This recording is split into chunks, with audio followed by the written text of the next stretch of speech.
Em nome do Pai, do Filho e do Espírito Santo. Amém. Leitura da primeira carta de São Paulo a Timóteo. Caríssimo, antes de tudo, recomendo que se façam preces e orações, súplicas e ações de graças por todos os homens, pelos que governam e por todos que ocupam altos cargos, a fim de que possamos levar uma vida tranquila e serena, com toda a piedade e dignidade. Isto é bom e agradável a Deus, nosso Salvador. Ele quer que todos os homens sejam salvos e cheguem ao conhecimento da verdade. Pois há um só Deus e um só mediador entre Deus e os homens, o homem Cristo Jesus, que se entregou em resgate por todos. Este é o testemunho dado no tempo estabelecido por Deus. E para este testemunho eu fui designado pregador e apóstolo. E, ao falo da verdade, não minto. Mestre das nações pagãs na fé e na verdade. Quero, portanto, que em todo lugar os homens façam a oração, erguendo mãos santas, sem ira e sem discussões. Palavras do Senhor, graças a Deus.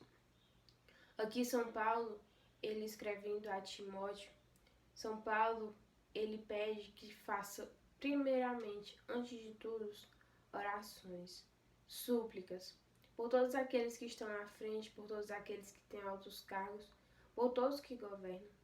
E esse mesmo conselho que São Paulo deu a Timóteo serve também para cada um de nós. Na nossa vida, antes de tudo que nós formos fazer, tem de haver a oração, porque é fundamental. Se aqui esse apóstolo pede a Timóteo que faça oração, imagine nós também. Nós precisamos da oração. Por quê? Porque a oração é o nosso contato com o Senhor. E a gente precisa dele para realizar boas ações na nossa vida. E aqui vem dizer: ele quer que todos os homens sejam salvos e cheguem ao conhecimento da verdade. Deus, ele quer que todos sejam salvos, sem exceção de nenhum. E se essa é a vontade de Deus é perfeita.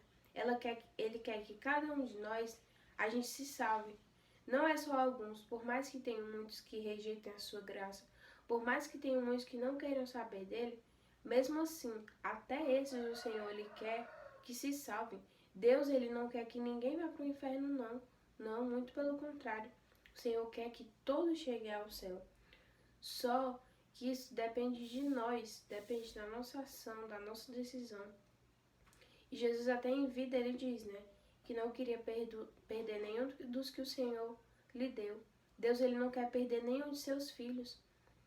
Mas só que tem muitas pessoas, muitos podem até dizer, se a gente for chegar a perguntar se uma pessoa quer ser salva, a maioria, ou todos, pessoa em sã consciência, vai dizer que quer sim, mas só que muitos têm a vontade só de boca.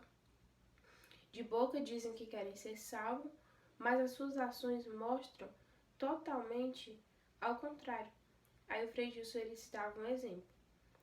Para Deus realizar a vontade dele na nossa vida, precisa estar de acordo com a nossa vontade também. E ele citava, é como um casal.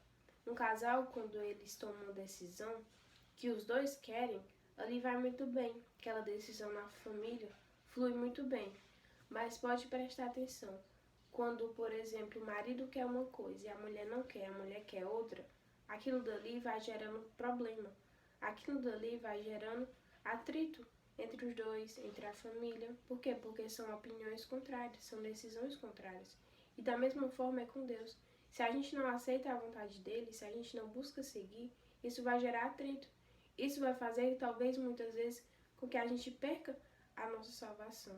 E para a gente chegar à salvação, a gente precisa, primeiramente, obedecer aos mandamentos.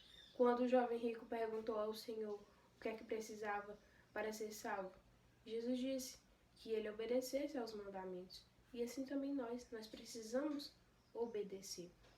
E Santo Agostinho, ele diz assim, Santo Agostinho diz que o Deus que nos criou sem nós não pode nos salvar sem nós. Preste atenção, o Deus que nos criou sem nós não pode nos salvar sem nós. Deus, ele criou a gente sem a gente, mas ele não pode nos salvar sem nós. Frei Jesus dizia, se a gente pode dizer que Deus tem uma fraqueza, é essa. Porque Deus, ele não pode invadir a nossa liberdade, não. Deus, ele não pode salvar a gente.